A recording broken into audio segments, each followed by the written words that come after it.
বলা হোক না, ফ্যানটা কি বন্ধ করা যাবে? একটু বসে বলবো। একটু পরিশ্রান্ত এবং আসলে আমি একটু বসে বলি। আমরা আসলে নিজেদের মানুষ একসাথে আসছি, আমার আসলে আজকের আবেগটা একটু অন্যরকম। আমি বসে বসে একটু বলি।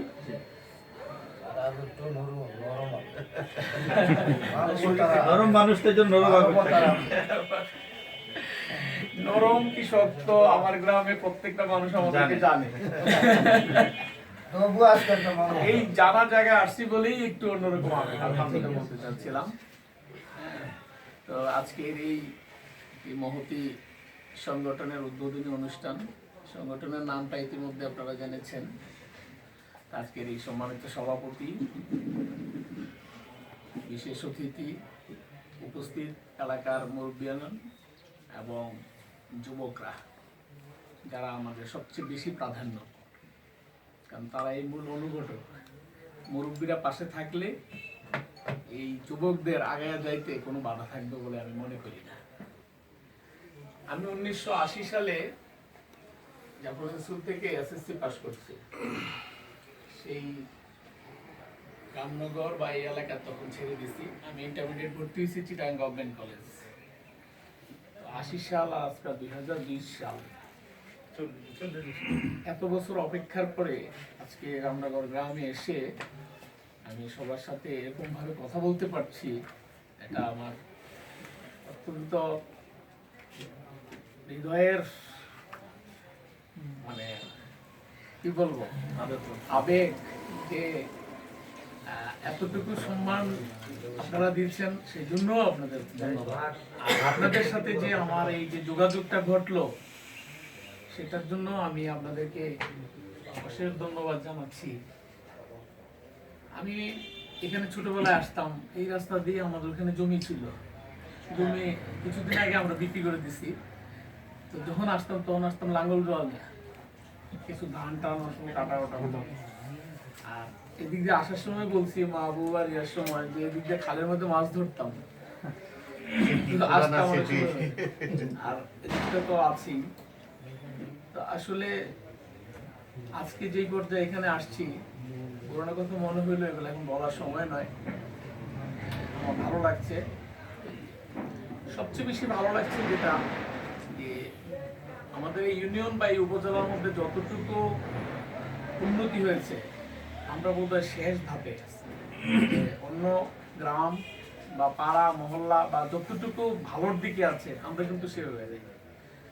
আমি একজন ডাক্তার জহিরুলের কাছে এখানে আসছি, একজন শাহিন আসছেন বা এরকম, কিন্তু বেশি ভালো লাগতো যদি আরো 10 জন ডাক্তার আসতেন, আরো 10 জন ইঞ্জিনিয়ার এখানে আসতেন, কয়েকজন পুলিশ অফিসার আসতেন, কয়েকজন ভালো আমার এলাকার থেকে হয়ে আসতেন, বা এরকম যারা আরো বড় বড় আছে, তারা যদি আমাদের আরো পাশে থাকতেন, আপনারাও থাকতেন। অর্থাৎ সবার ডাক্তার ইঞ্জিনিয়ার বা হবে তা না, কিন্তু আরো যদি এর ঘনত্বটা বাড়তো, তাহলে নিজের কাছে আরো বেশি গর্বিত মনে লাগতো, ভালো লাগতো, এবং এই উন্নয়ন বা এই যে মানব কল্যাণের যে চিন্তাগুলা আরো বেশি বেশি হতো। তো যাই হোক, যতটুকু আছে, কিন্তু এই যে কার্যক্রম শুরু করেছেন, এটা আসলেই আশার বাণী দিচ্ছে আমাদেরকে, যে আজ না হইলো 10 বছর পরে হলে হবে, 15 বছর পরে হয়ে যাবে, যেটা শাহিন বলছেন। কিন্তু এই উন্নয়নটার জন্য দুটা দিক তো আমাদের দেখতে হবে। একটা হচ্ছে শাহিন বলেছে বারবারই, শিক্ষা। আজ আমি এখানে আসছি, আজ ওনারা আসছেন, প্রত্যেকেই কিন্তু শিক্ষিত হিসাবেই কিন্তু আপনারা শিক্ষিত হয়েছেন। তারা সমাজে তাদের একটা রাষ্ট্রের মধ্যে একটা জায়গায় করে নিয়েছে, সমাজ বা রাষ্ট্র বা মানে আন্তর্জাতিক যেভাবেই বলি না কেন, সেই জায়গাটার একটা কারণ। একই সাথে কোনো শিক্ষিত ব্যক্তি কখনো অভাবীও নাই এবং কোনোরকম অপ্রভাবশালীও না। প্রভাব প্রত্যেকেরই আছে সমাজের মধ্যে, মানে তাদের যে ইগনোর করবে বা অবহেলা করবে সেরকম কোনো ক্ষেত্র নাই। সুতরাং শিক্ষাটা হচ্ছে আমাদের এখানে প্রথমতম দায়িত্ব।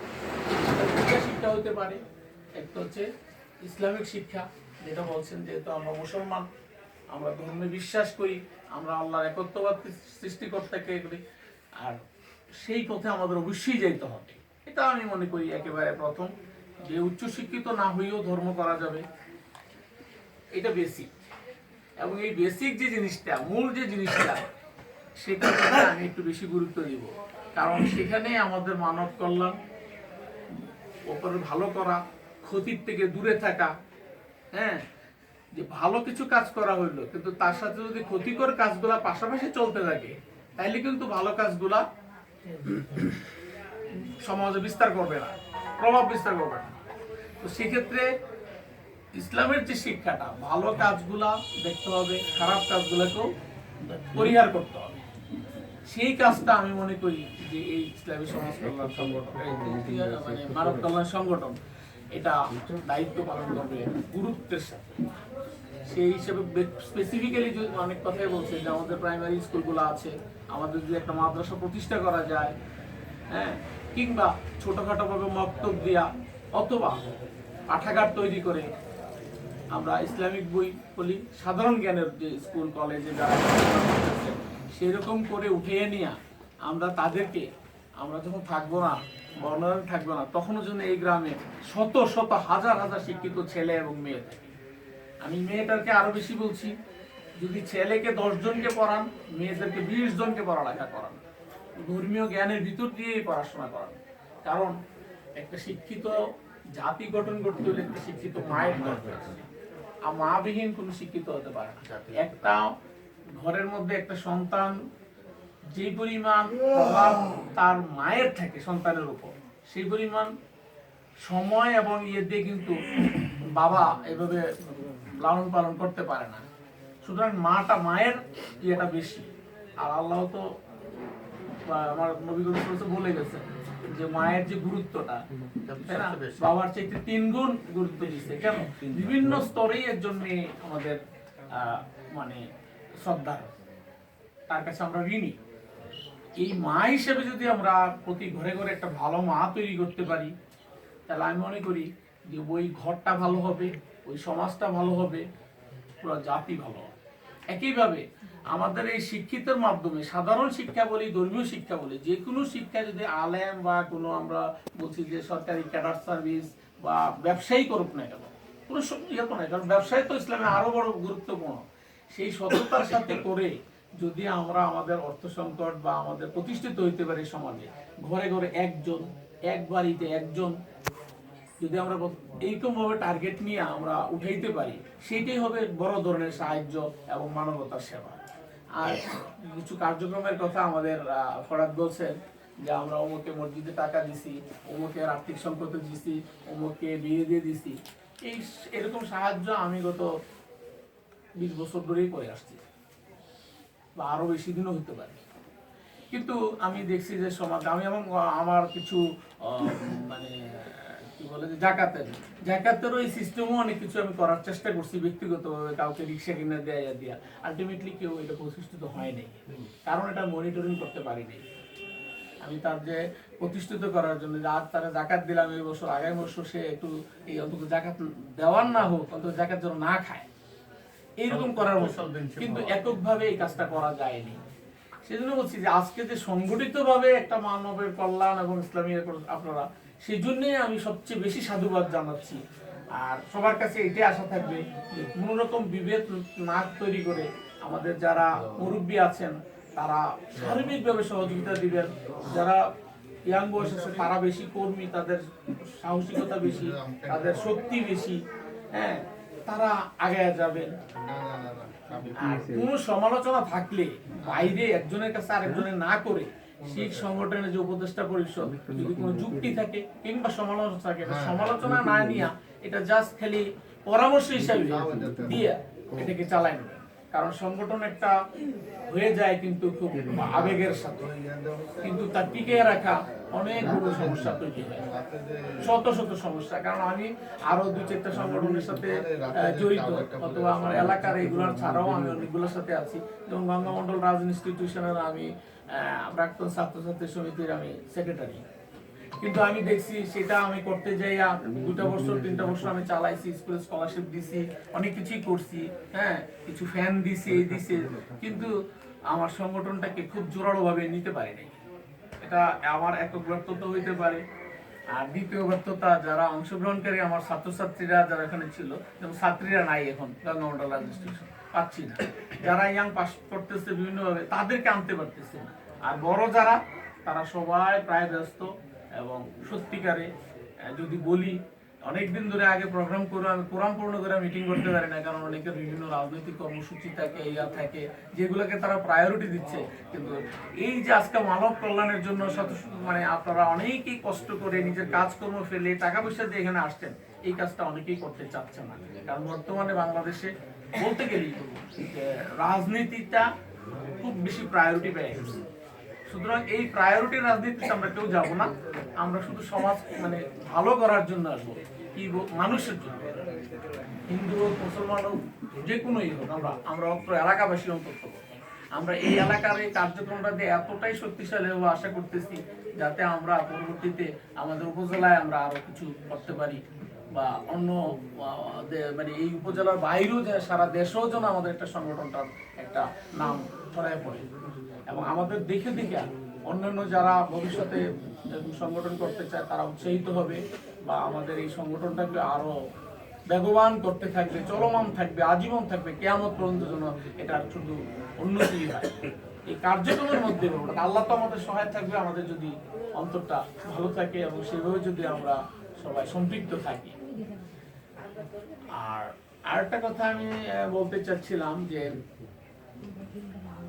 এই অর্থনৈতিক কর্মকাণ্ড ছাড়া, মানে অর্থনীতি ছাড়া কিন্তু কোনো কার্যক্রম চলবে না। বিক্ষিপ্তভাবে যে টাকা পয়সাগুলা দিয়া বিভিন্ন প্রোগ্রামগুলো নিচ্ছে, একটা লিস্ট আছে অথবা তাদের কাছে, কিন্তু আমি মনে করি এটা খুব জরুরি একটা ব্যাপার। তার সুষ্ঠু ব্যবস্থাপনার জন্য ভীষণ পরিশ্রম করতে হবে। তো ওই কাজগুলা যদি করে, বা যে ধরনের কাজ আমরা উদ্দেশ্য করার আছে, সেগুলোকে নিয়ে কিন্তু একটা ছোটখাটো কনস্টিটিউশন যেটা বলে, তাই না, একটা সাংগঠনিক কাঠামো, সংবিধান তৈরি করতে হবে। কারণ একটা যে কোনো জিনিসে চলতে গেলে তার একটা নিয়ম নীতির মাধ্যমে করতে হবে। এটা যারা উপদেষ্টা আছে, যদি এখানে একটা অর্গানোগ্রাম বা একটা সাংগঠনিক যে একটা ইয়া থাকে, ওটা তৈরি করবে যে উপদেষ্টা আর সদস্য, বাস এটা দিয়েও করা যায় কয়জনে। তাহলে অর্থ পত্রিকায় অর্থ হইতে পারে যে যারা পৃষ্ঠপোষক আছে তারা দিবে, উপদেষ্টা আছে অথবা যারা সদস্য আছে তারাও কিছু দিতে পারে, অথবা এর বাইরে যারা দাতা আছে বিভিন্ন ধরনের, যেমন আমার অত্র এলাকা প্রথম আমি মনে করবো মানে বেশি প্রায়োরিটি আমাদের। কারণ আমি যদি 10 টাকা বাইরে দিই, 5 টাকা যদি আমার এই জায়গায় দিই, তাহলে আমার নিজস্ব মানুষই হবে। এই জন্য তো দানেরও একটা কথা বলা হচ্ছে যে দান যদি কোথাও করতে হয় সেটা নিজের আত্মীয় স্বজনের মধ্যে করো। কেন করো? দুইটা এখানে লাভ। একটা হচ্ছে দানই হয়ে গেল, যে কোনো জায়গায় দিই সেটাই কিন্তু সওয়াবের ব্যাপার। আমি জাউতলার থেকে আমি 3টা মসজিদ চাঁদা দিচ্ছি, চাঁদা মানে একটা মাসিক দিচ্ছি, মানে মাস। আর এই জাউতলা নিরামাজ পড়া মসজিদ আমার মানে আমি যেটাতে এখন নামাজ পড়ি, ছাতা মসজিদ প্লাস মিনার করতে, এসি দিতে, আমি অনেকগুলোই দিচ্ছি, সবগুলোতে দিচ্ছি। এবং কিন্তু আমি যদি এই যে আমার এলাকায় দিই, আমার আরো ভালো। তো সেটা সবচেয়ে বেশি হচ্ছে দান যখন করবো, দান যখন সওয়াবের কাজ, এটা যদি নিজেদের মাধ্যমে, আত্মীয়তার মাধ্যমে দেওয়া হয়, তাইলে কিন্তু আমার আত্মীয়তার সম্পর্কটা বা নিজের সম্পর্কটা কিন্তু আরো উন্নত হয়, গভীর হয়। এবং এই জন্য আমার মনে হয় হাদিসের ইয়াটা করছে যে দান সদকা অন্য কিছু একেবারে নিকটতম থেকে শুরু করো, আপনজন থেকে শুরু করো। আজকে যে সংগঠন, যেমন আমি কিছুদিন আগে আসছি, আমরা মালাপাড়া ইউনিয়নের যে ইয়া করছে যুব সমাজ, সেখানে চন্ডীগড় করছে, আমিও সেখানে উৎসাহিত। ওরা কিন্তু সব শিক্ষিত ছেলেরা করতে চাচ্ছে, তাদেরও মূল কথা আমি বলে দিচ্ছি, এই শিক্ষিত ছেলেদের থেকে আমি চাই প্রত্যেকেই যেন এক একজন স্টার হয়, অন্তত এইটা টার্গেট থাকলে 10টাও তো হয়। আমাদের সাবের আহমদ হুজুর বলতে পারে, ট্রেনের মানে উপরের দিকে ওঠার চেষ্টা করলে আমরা 2টা সিঁড়ি 3টা সিঁড়ি বাইতে পারবি, আর যদি এক সিঁড়িতে যাবি তাহলে তো পিছলেই পড়ে যাবে। আস্তে আস্তে শুরু করতে হবে, সেখানে উঠতে হবে, আর আস্তে আস্তে উঠলে স্থায়িত্বটা মেইন কাজটাই হচ্ছে আমি মনে করি শিক্ষা। এটা সুশিক্ষা, আর বাদ দিতে হবে কুশিক্ষা। এই কাজে পুরুষ এবং মহিলা সবাইকে সম্পৃক্ত করতে হবে। প্রয়োজনে এই সংগঠনের মাধ্যমে এমন কিছু কার্যক্রম নেওয়া উচিত যে আমাদের যারা এই যে ইসলামিক যেহেতু বলা হচ্ছে, ইসলামিক শিক্ষাগুলো যাতে বাড়ে, একই সাথে এটা মহিলাদের মধ্যেও যেন ছড়ায়া দেওয়া যায়, কারণ কাউকে বাদ দিয়ে কিন্তু একটা কিছু করা যাবে না। আর আরেকটা ব্যাপারে যেটা বলছিলাম যে অনেক লোক যদি এখানে আসতো আজকে, যেমন গ্রামের বা আমাদের পুরো আয়া থেকে অনেক মুরব্বীরা আমি দেখতেছি না, যারা যারা দেশে আছে কিন্তু এলাকায় নাই, চাকরি বাকরি করে, আমি মনে করি তাদেরকেও বেশি করে সম্পৃক্ত করা উচিত, কারণ তারা হচ্ছে আমাদের মুরব্বী, ডোনার হিসেবেও বলবো, দাতা, পরামর্শ, সবকিছুতেই কিন্তু তাদের একটা সমর্থন থাকবে। এটা শাহিন বলছে যে সমর্থন ভিন্নভাবেই হইতে পারে, কোনো বাধা না দেওয়াও তো বড় ধরনের সমর্থন, সমালোচনা না করা হইলেও বড় সমর্থন। কেউ যদি সুন্দর একটা পরামর্শ দেয় সেটা একটা সমর্থন, কেউ যদি একটু অর্থ দেয়, শুধু উপস্থিত থাকাটাও আমি মনে করি অনেক বেশি সমর্থন। সুতরাং এই সমর্থন ছাড়া কোনো কাজ হবে না। আর ডোনার হিসাবে আরো একটা জিনিস বলছেন, যেটা যে আমাদের বাইরে আমাদের যারা পরিচিত জন আছে, যেমন আমার বন্ধু বান্ধব আছে, আমাদের কলিগ আছে, বিভিন্নভাবে কাজ আছে, প্রতিষ্ঠিত সবাই, টাকা প্রত্যেকের কাছে আছে, শুধু টাকাটা কোথায় দিবে, কাকে দিলে এটার একটা নিশ্চয়তা আছে, এই অংশটুকু খালি তারা চায়।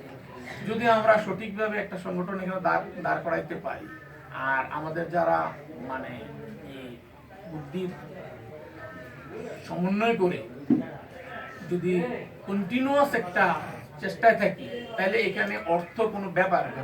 আমি মনে করি আজকের এই 1 বছরের জন্য আজম যে জায়গাটা দিচ্ছে, 1 বছর পরে এটা নিয়ে যাবে। আমি মনে করব যে 1 বছর পরে এটা নিজস্ব একটা অফিস হবে, এবং বড় করার জায়গা কিনে অফিস করা যাবে, যদি আপনারা সবাই সহযোগিতা করেন। আমি আমার সোনামিয়া স্যারের একটু উক্তিটা বলছি যে উনি অনেক বড় কাজ করছেন, অনেকটা 16টা প্রতিষ্ঠানের মতো করছেন উনি। আমি ওনার সাথে খুবই সম্পৃক্ত। ওনার যেগুলো মাদ্রাসা এবং এল্ডা বোর্ডিং, পর্যায়ে আসানা ফান্ড, এগুলোর সাথে আমার একটু কার্যক্রম আছে। তো স্যার আমাদেরকে হাতটা ধরে বলতো কি, দেখো তুমি তো যা পারো দিলা, শুনে তোমার বেশি দরকার নেই, তুমি তো অনেক কষ্ট করো, তুমি বন্ধু বান্ধব আছে না, আমার ছাত্রছাত্রী আছে না, তাদের সাথে একটু যোগাযোগ করে, তাদেরকে আমার কথা একটু বলি। এবং এই যে একজনকে বললে সোনামিয়া স্যারকে চিনে, ওনার ছাত্রও না, তারাও কিন্তু উনি না, এবং উনি বলে যে আমি 10টা টাকাও আমার কোনো নিজের পকেট থেকে দিয়ে করি নাই, সবই মানুষে দিছে, প্রতিষ্ঠান করছি। এই বৃদ্ধ বয়সে ঘরে শুয়ে শুয়ে উনি পিওর রহমানিয়া মাদ্রাসা সব কিছু, হ্যাঁ, একটা অ্যাপ্লিকেশন লেখা আমার কাছে কপি দিয়া বলে যে তুমি তো জেলা পরিষদের সেক্রেটারি, তো তোমার বন্ধু, হ্যাঁ, তাজুল ইসলাম, এরকম বিভিন্নভাবে। অর্থাৎ আপনারা যদি খুঁজে বাইর করেন যে কোথায় কি করতে হবে, সেটা 100% সহযোগিতায় আছি, এবং আমি অন্যদের কাছে অনুরোধ করব, নত হব, যাতে আরো কিভাবে করা যায়। কারণ এমন কোনো খারাপ কাজের জন্য তো আর মানুষের কাছে যাব না, ভালো কাজের জন্য। আর ভালো যদি কাজ করে সেটার সহযোগিতা অবশ্যই প্রত্যেকেই করে, কিন্তু প্রত্যেকে শুধু একটু নিশ্চয়তা যায় যে আসলে ভালো কাজ হচ্ছে বা এটা একটা প্রকৃত রেজাল্ট আসছে। আর আরেকটা ব্যাপারে আমি বলছিল যে নিবন্ধনের ব্যাপারটা মধ্যে না, ট্রাস্টের মধ্যে বা এটা এর মধ্যে, আসলে এটা আমি সমাজ কল্যাণ থেকে যদি নিবন্ধন প্রথম করা যায়, তো সেখানে হ্যাঁ করা যায়, তাহলে সেটা একটা। তবে এখানে সাংবিধানিক কাঠামো, বিভিন্ন মিটিং এর রেজুলেশন, এগুলো অনেক কিছু দিয়ে করা লাগে। এরপরে যে জিনিসটা প্রতি বছর কিন্তু এটার আয় ব্যয় কার্যক্রম সমস্ত কিছুর কিন্তু অডিট কিন্তু তাদের মাধ্যমে হইতে হবে। হ্যাঁ, একটা জবাবদিহিতার মাধ্যমে এখন এটা দেখতে হবে কোথায় যে আসলে এটা করলে আমাদের লাভ কি। এটার পরিধি অনেক বেশি, অনেক নিয়োগ দিতে হবে, লোক নিয়োগ কন্টিনিউ একজন লোক থাকতে হবে। এটা বোধহয় একটু জটিল, অনেকটা জটিল। আর স্বাধীনতা থাকবে না তাদের মাধ্যমে, তাই না?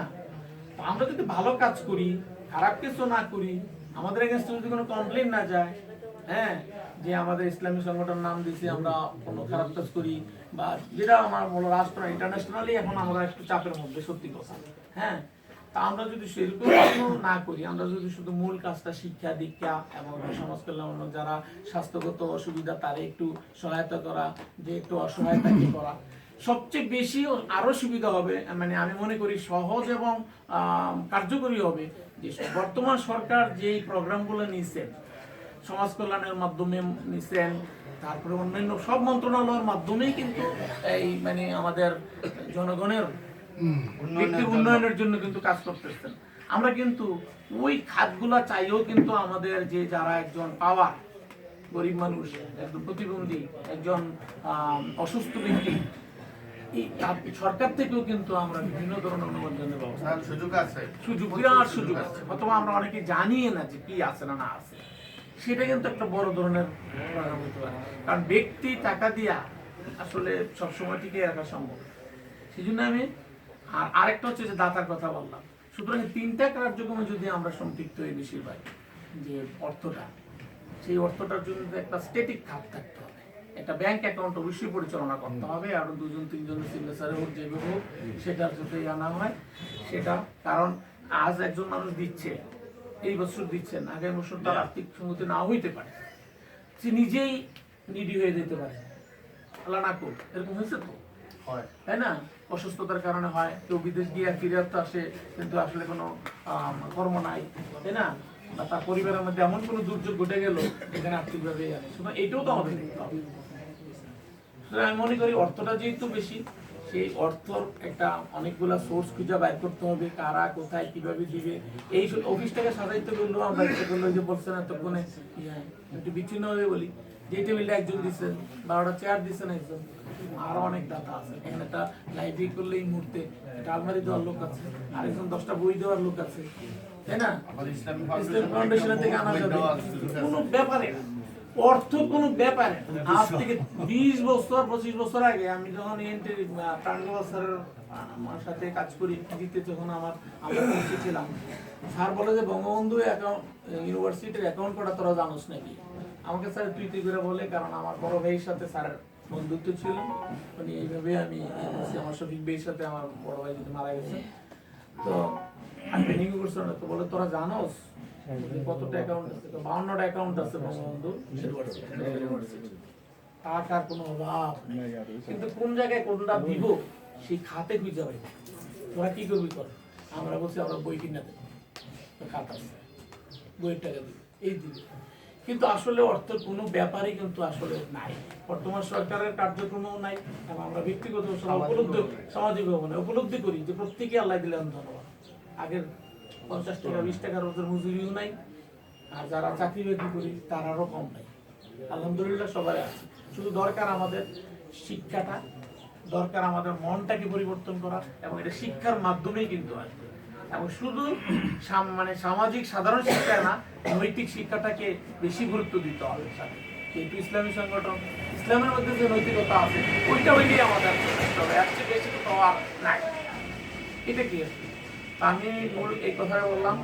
আর আমি সবচেয়ে যেটা শেষের দিকেই বলি, আমাদের পরীক্ষার আজকে যদি এখানে থাকতেন, কারণ কিছুদিন আগে আমি আমার বাড়িতেও একটু মানে সবাইকে ডাকছিলাম একটা শুক্রবারে যে একটা সংগঠন করা যায় কিনা। সেখানে অনেকেই ছিলেন, আমাদের এদিকটাতেই বেশি ছিলেন, এদিকে কম ছিলেন। তো সেখানে আমার পরিবার ছিলেন। আমি আসলে আজকে এখানে আসছি, খারাপ লাগছে যে উনি আমার ভাই, বড় ভাই ছিলেন তা না, কিছুদিন আমি আমার শিক্ষকও ছিলেন। কারণ উনি যখন কোনোদিন ছুটির সময় এখানে পড়াইতেন, তা আমি ইলেকট্রিক ম্যাথমেটিক্স বা অন্য ম্যাথমেটিক্স আমরা পাশে বসে বসে আমি পড়তাম, দেখাইতাম। আমি অনেক কখনো পারিশ্রমিক আমার বাড়ি থেকে দিতে হবে আমার জানা নেই, এটাই আমরা উনি আমাকে এভাবে করছেন। আর শুধু এতটা স্নেহ করছেন, এতটা মানে আসলে কয়েক ঘন্টা মূল্য ইয়ে হবে না। ফরাদের সাথে যুক্ত ছিলাম, একজন অসুস্থ ছিলেন, কিন্তু করোনাকালীন মানে আল্লাহ এমন একটা অবস্থা করছে।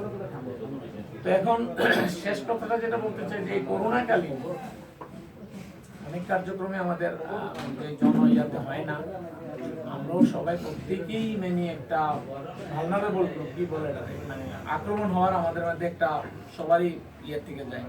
কারণ একটা অদৃশ্য জীবাণু দিয়ে হচ্ছে। আমরা এতজন এখানে বসছি, জানি না কে আক্রান্ত আছে, কার মধ্যে জীবাণু আছে না নাই। তো একজন থেকে আরেকজনে যেটা ট্রান্সমিশন হয়, মাঝখানে কোনো বাহক নাই, ভেক্টর নাই, তারপরে এটা আমাদের খুব রিস্কটা সবচেয়ে বেশি। যেমন ম্যালেরিয়া মশা দিয়ে আসে, এখন এখানে মশার ওষুধ দিয়ে বসলে, কয়েল দিয়ে বসলে মাইরা কিছু দমন করা যায়।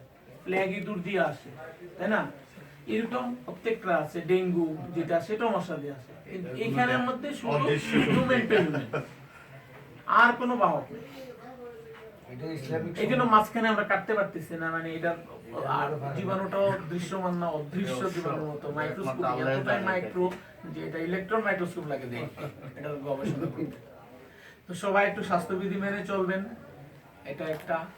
আর পরিবার অন্য যারা সমস্ত মানে আমাদের সমস্ত সামাজিক কার্যক্রমের সাথে নিরপেক্ষভাবে কাজ করে গেছেন, তাদের প্রতি আমি শ্রদ্ধা জানাই। আমি আশা করব যে অত্র এলাকায় আরো এরকম ভালো ভালো কাজের অগ্রগতি নিয়ে সবাই আগে আসবেন। আর করোনাকালীন সবাই একটু স্বাস্থ্যবিধি যেমন মানবেন, কারণ নিজেকে সুরক্ষাটা নিজেই করতে হবে। যেমন আমি যদি এটা না পড়ি, আপনারা পড়ে আছেন, তাই না?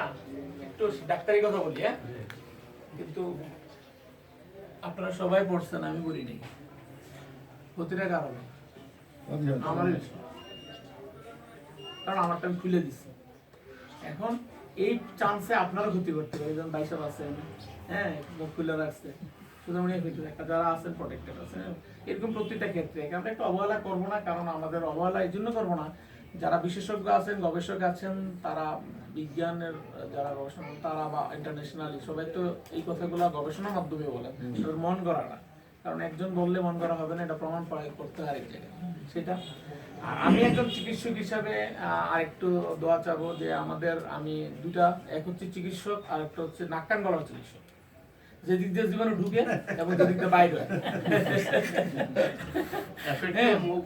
তো আমার অফিস করতে হয়, অন্যরা করতে হয়। আপনারা জানেন যে প্রত্যেক পেশার লোকজনই আক্রান্ত হয়েছে, তার মধ্যে সর্বোচ্চ সংখ্যক চিকিৎসক আক্রান্ত হয়েছে এবং মারা গেছেন।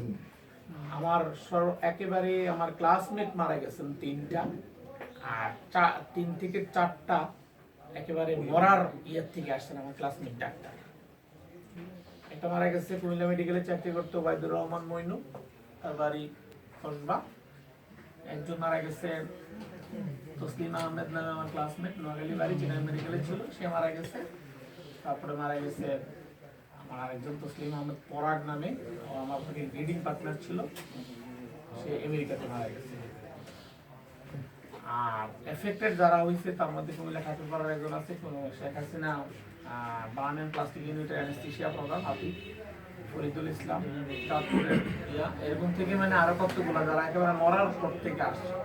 আর সবচেয়ে বেশি ছিল যে মইনু বা এরা যেহেতু মারা গেছে, প্রায় ভালো লোক বেলে মারা গেছে। সব গ্রুপের মধ্যে কিছু 2-1 একটু বাজে থাকে, এগুলো মনে নেই, এফেক্টেড আগে। আমি আল্লাহর কাছে এটা বলছি না, কিন্তু যারা মারা গেছেন তারা আসলেই অত্যন্ত মানে অন্যরকম। যাই হোক, ভালো খারাপ মন্দ যারা আছে, আল্লাহ সবাইকে হেফাজত করুক, খারাপটাকে ভালো করুক, আমাদের থেকে এই মহামারী যেন উঠে আনে আল্লাহ অতি দ্রুত। কারণ এত ধরে ভ্যাকসিনের ট্রায়াল চলছে, এখনো কোনো কনক্লুসিভ কোনো ভ্যাকসিন আসে নাই, প্রিভেনশন আসে নাই। এই পার্সোনাল প্রিভেনশন দুইটা, একটা হলো মাস্ক আর একটা হলো মাঝে মাঝে স্যানিটাইজার ইউজ করুন, হাত ধোয়ান, এছাড়া আর কিছু করার নাই। এটা আল্লাহ বলছে, কারণ আমি নতুন একটা বই আনছি, আগে আপনারা দেখছেন, বাইবেল, কোরআন ও বিজ্ঞান, মরিস বুকাইলির লেখা একটা ইয়া আছে, যে বিজ্ঞানের যা কিছু আসছে প্রায় কোরআন থেকে আসছে। সুতরাং বিজ্ঞানকে এভাবেই অবহেলা করা যাবে না, হ্যাঁ, তাই না?